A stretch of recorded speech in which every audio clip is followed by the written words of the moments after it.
അമ്മേ മഹാമായെ രക്ഷിക്കണേ. താനിതുവരെ ഒരുങ്ങില്ലേ? ബ്രോക്കർ ആഫീസിൽ തന്നെ ഉണ്ടാവില്ലേ? എന്നാലൊരു സമയം പറഞ്ഞാൽ പാലിക്കണ്ടോ? വിവരം എന്താന്ന് ഞാനും കൂടി അറിയുന്നത് വിരോധമുണ്ടോ? അപ്പൊ താൻ വിവരം അങ്ങോട്ടൊന്നും പറഞ്ഞില്ലേ? ആണുങ്ങളുടെ തീരുമാനം പെണ്ണുങ്ങൾ അറിയണമെങ്കിൽ ചില സമയവും കാലമൊക്കെ ഉണ്ട്. അവിടെ ഇരിക്കുക, ഞാൻ വരുന്നു. എന്താ കാര്യം? ജയലക്ഷ്മിയുടെ ഒരു കാര്യത്തിനാ പോണതേ. അവളുടെ കേതൂർ ദശയും ദോഷഫലങ്ങളും ഒക്കെ ഇന്നലത്തോടെ തീർന്നൂലോ. ഈശ്വര, പെമ്മക്കള് പെരനിറഞ്ഞ് നിൽക്കുകയാണെന്നുള്ള ബോധം ഇപ്പോഴെങ്കിലും അദ്ദേഹത്തിനുണ്ടായില്ലേ?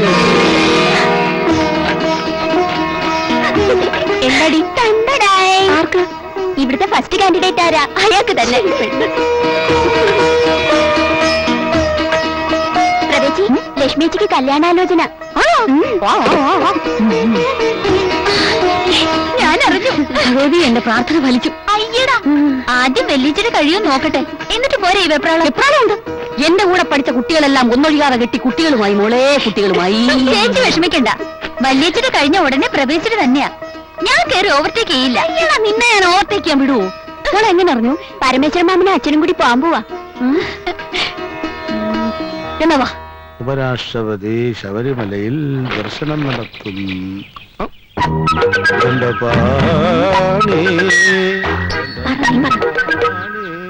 ദൈവമേ,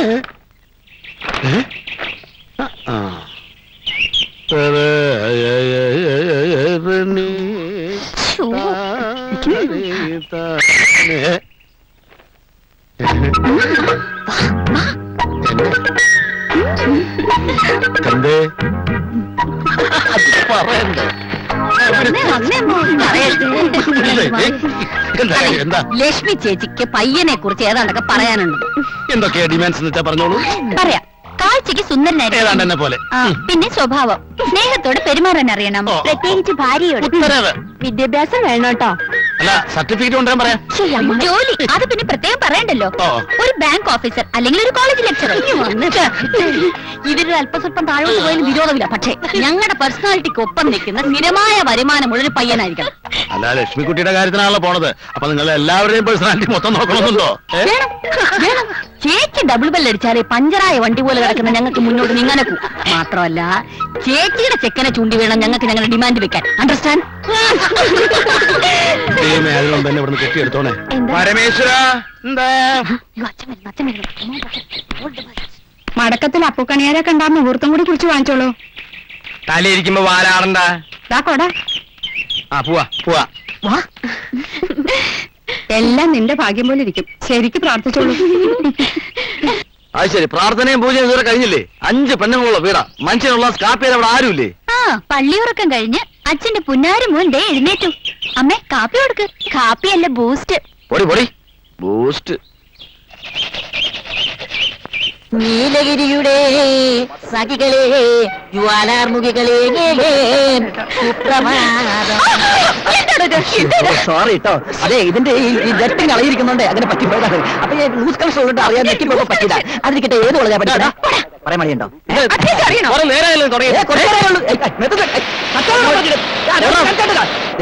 ഞങ്ങൾക്ക് ഇവിടെ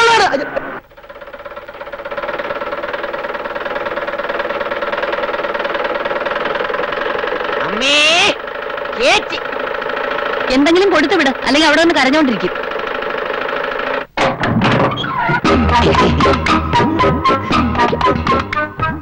എന്താ ഇത്? ഭിക്ഷ. ഞാൻ ഭിക്ഷക്കാരനല്ല, കൊതുകിന് മരുന്നടിക്കാമെന്നതാ. I am coming from municipality. ചേച്ചി, ഒരു മുനിസിപ്പാലിറ്റി കൊതുകിന് ഇഷ്ടപ്പെട്ട മരുന്നടിക്കാൻ വന്നിരിക്കുന്നു. നിക്കേട്ടോ. നിൽക്കൂ. ഏതായാലും കൊണ്ടുവന്നല്ലേ, മടക്കി കൊണ്ടുപോണ്ട. തന്നെ കൃഷ്ണ ഗുരുവായൂരപ്പ.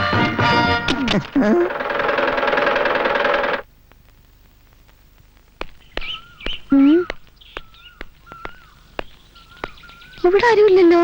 അകത്തോട്ടെങ്ങാനും പോയോ? പുരുഷനോട് ഉപമിച്ച ഹലോ, സുപ്രഭാതം.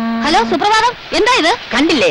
മലമ്പനി, എലിപ്പനി, ഡെങ്കിപ്പനി, മന്ത്, പ്ലാഗ് മുതലായ മാരക രോഗങ്ങളെ മൊത്തമായും ചില്ലറയായും വിതരണം നടത്തുന്ന സകല വെറൈറ്റി കൊതുകളെയും ഈ ഭൂലോകത്ത് നിന്ന് തന്നെ തുടച്ചു മാറ്റാൻ സർക്കാർ നടത്തുന്ന തീവ്രയജ്ഞ പരിപാടിയുടെ ഭാഗമായിട്ട് എത്തിയതാണ് ഞാൻ. എന്റെ പേര് Thankakkutta. I am coming from municipality. എന്നാലേ പാട്ടും പാടി നിൽക്കാതെ ജോലി കഴിഞ്ഞ് പോകാൻ നോക്ക്. എക്സ്ക്യൂസ് മീ, ഇവിടെ ഈ മറ്റ് വെള്ളം കെട്ടിക്കിടക്കുന്ന സ്ഥലങ്ങൾ എവിടേക്കാന്ന് പറയാമോ? അത് കണ്ടുപിടിച്ച് മരുന്നടിക്ക്, അതല്ലേ തന്റെ ജോലി. ആ. അല്ല, ഈ കിണർ ഏത് ഭാഗത്താ? ദാണ്ടടാ കിണറ്. ഓ, ഇതാണ് കിണറ്. കിണറ്റടിക്കാൻ വേണോ? ഛേ, ഇതിന്റെ പരിസരത്തടിച്ച് കൊതിനെ കൊല്ലുക. അത് കഴിഞ്ഞോ? കഴിഞ്ഞോന്നോ? എന്റെ മരുന്ന് എവിടെയെങ്കിലും ഒരു തുള്ളി അടിച്ചാൽ മതി, 100 മീറ്റർ ചുറ്റളവിൽ അതിന്റെ ഗുണം ചെയ്യും. മനസ്സിലായോ? അതേ കണ്ടോ മാങ്ങ വീണു. ഐ, അതാണ് മങ്കക്കുട്ടൻ. മാറ്റട്ടെ.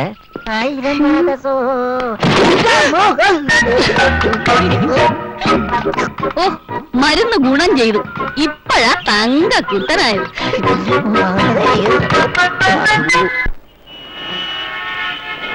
വാട്ടർ വർഗീസ് കമ്പനിയുടെ Athippatta branch office peon Shankaran കുട്ടിക്ക് ഒരു പെണ്ണ് വേണം. 50,000 റുപ്യയും 25 പവനാ ചോദിക്കുന്നത്. ഞാൻ പറഞ്ഞില്ലേ, ഒരു 10 പവനും 20,000 രൂപയും ഞാൻ കൊടുക്കും. അതിന് പറ്റിയ നല്ലൊരു ഉദ്യോഗസ്ഥൻ ഉണ്ടാവില്ലേ? 20,000 രൂപയ്ക്ക് ഇപ്പോഴത്തെ കാലത്ത് ഒരു എരുമയെ വാങ്ങാൻ കിട്ടോ പിള്ളച്ച? നിങ്ങൾ എന്തെങ്കിലും ഒന്ന് തീരുമാനിക്ക്. കുറെ നേരമല്ലോ തർക്കം തുടങ്ങിയിട്ട്. ഡാ ഒന്നും ഉണ്ടായിരടാ. താനൊന്നു വന്നേ, ഒന്ന് വന്നേ, ഒരു കാര്യം പറയട്ടെ. നമ്മളെ എടോ, തന്റെ ഉദ്ദേശം എന്താ? ആ പാവം പെണ്ണെ വല്ല മന്ദബുദ്ധിക്കും പിടിച്ചു കൊടുക്കാനാണോ? 10 രൂപ കൂടുതൽ കൊടുക്കാൻ തന്റെ കയ്യിൽ ഇല്ലാഞ്ഞിട്ടൊന്നും അല്ലല്ലോ. തന്റെ ഉപദേശമൊന്നും വേണ്ട. എന്റെ മക്കൾക്ക് എന്ത് കൊടുക്കണമെന്ന് എനിക്കറിയാം. ആ, എന്താ പ്രശ്നം? ആൽബം അരക്കണോ തുറക്കണോ? ആ തുറക്കേ. തീരുമാനിച്ചുറപ്പിച്ച ആളോട് പിന്നെ എന്ത് പറയാനാ? ഇയാളെ ഗോപിപ്പിള്ള കുടുംബം വെളുപ്പിക്കല ആ പണി. വെളുപ്പിക്കലോ? ആ, പൂശലേ, പെയിന്റിങ്. 4 ആള് കേട്ടാ കുറച്ചും കൂടെ മാന്യതയുള്ള ഒരുത്തിനെ. 10 പവന് ഇതിൽ കൂടുതൽ മാന്യത എവിടുന്ന് കിട്ടാനാ? ആ, പേര് സുധാകരൻ. ടൗണിൽ അറിയപ്പെടുന്ന കുക്കർ. കുക്കറോ? ആ, പ്രഷർ കുക്കർ. അതല്ല, പാചകക്കാരൻ. പൊന്നായ സ്വഭാവം. മാസത്തിൽ ആവറേജ് 3500ഓളം വരുമാനം. എവിടെ നോക്കട്ടെ. എന്തിയടാ? ഇയാള് കുഴപ്പമില്ലല്ലോ. ഫോട്ടോയിൽ കാണുന്നതിനേക്കാൾ നേരിട്ട് ഇത്തിരി പ്രായം കൂടും. ആണുങ്ങളുടെ പ്രായം നോക്കിയിട്ട് കാര്യമില്ല. ആട്ടെ, ഇയാളുടെ കുടുംബം എങ്ങനെ? കുടുംബം, ബന്ധുക്കൾ എന്നൊക്കെ പറയാൻ കാര്യമായിട്ട് ആരുമില്ല. അതുകൊണ്ട് വിവാഹ ചെലവിലുള്ള 50,000 രൂപ മൂപ്പര് നേരത്തെ ബാങ്കിലിട്ടിരിക്കുക. എങ്ങനെ? അത് കൊള്ളാലോ. ആ അത്ഭുത മനുഷ്യനെ ഞാനും കൂടി ഒന്ന് കാണട്ടെ. ഇത് നമ്മുടെ സുധാകരനല്ലേ? താൻ അറിയോ ഇയാളെ? പിന്നെ ആളെങ്ങനെ? വലിയ കുഴപ്പമൊന്നുമില്ല. പക്ഷേ അയ്യപ്പ, ഇതേ ടൈപ്പിൽ ഒരു പയ്യൻ കൂടി ഉണ്ടാവോ തന്റെ കയ്യില്? അതെന്തിനാ? എടോ, വിവാഹ ചെലവ് സുധാകരന്റെ ചെലവിൽ നടക്കുമെങ്കില് ജയപ്രഭയുടെ കാര്യം കൂടി ഇക്കൂട്ടത്തിൽ നടത്തിക്കൂടെ? തന്നെ തിരുത്താൻ പറ്റില്ല. ആ, നിങ്ങൾ നോക്ക് നോക്ക്. ഭാഗ്യം, പിള്ളച്ചന്റെ മഹാഭാഗ്യം. സർക്കാർ ഉദ്യോഗസ്ഥനെ തന്നെ കിട്ടി. പെണ്ണ് സുന്ദരിയായിരിക്കണം. സ്ത്രീധനത്തിൽ നിർബന്ധമില്ല. ഇതാ. എവിടെയോ കണ്ടിട്ടുണ്ടല്ലോ. നോക്കട്ടെ. അയ്യേ, ഇത് നമ്മുടെ കൊതുകുവല്ലിയല്ലേ? കൊച്ചാക്കി കാണണ്ട, മുനിസിപ്പാലിറ്റി സ്റ്റാഫാ. 2500 രൂപ ശമ്പളം, പിന്നെ സൈഡ് വരവ് വേറെയും. പിള്ളേ, ഇത് പാചകം പോലെ അല്ല, അഴുക്കുചാല. ജയപ്രഭയുടെ സ്വഭാവം നിനക്കറിയാലോ. ഞാൻ വരച്ച വര വിട്ട് എന്റെ മക്കള് പോവില്ല. താൻ കണ്ടോ? അപ്പൊ സംഭവം സെറ്റിൽമെന്റ് ആക്കി അഡ്ജസ്റ്റ്മെന്റ് ആക്കാലോ. ഹരിഹര സുതനയ്യനയ്യപ്പ സ്വാമിയേ ശരണമയ്യപ്പ. താനെന്താ മലയ്ക്ക് പോണ്ടോ? ഓടോ, താനും പോരുണ്ടോ?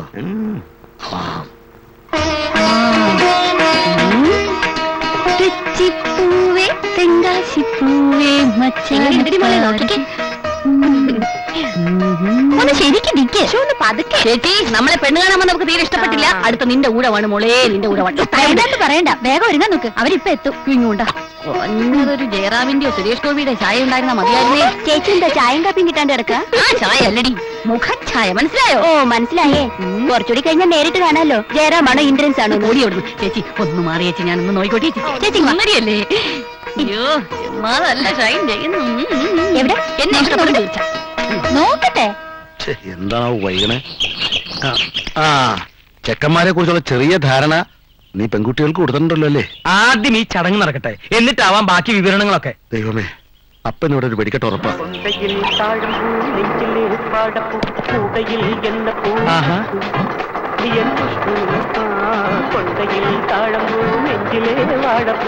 അയ്യേ, ഇതാര് കുട്ടിച്ചാത്തലോ? കുട്ടിച്ചാത്തനല്ല, തങ്കക്കുട്ടൻ. ബാലൻസ് വേണ്ടായിരുന്നു. ഇരിക്കട്ടെ. ഞാൻ വരാൻ വൈകില്ലല്ലോ?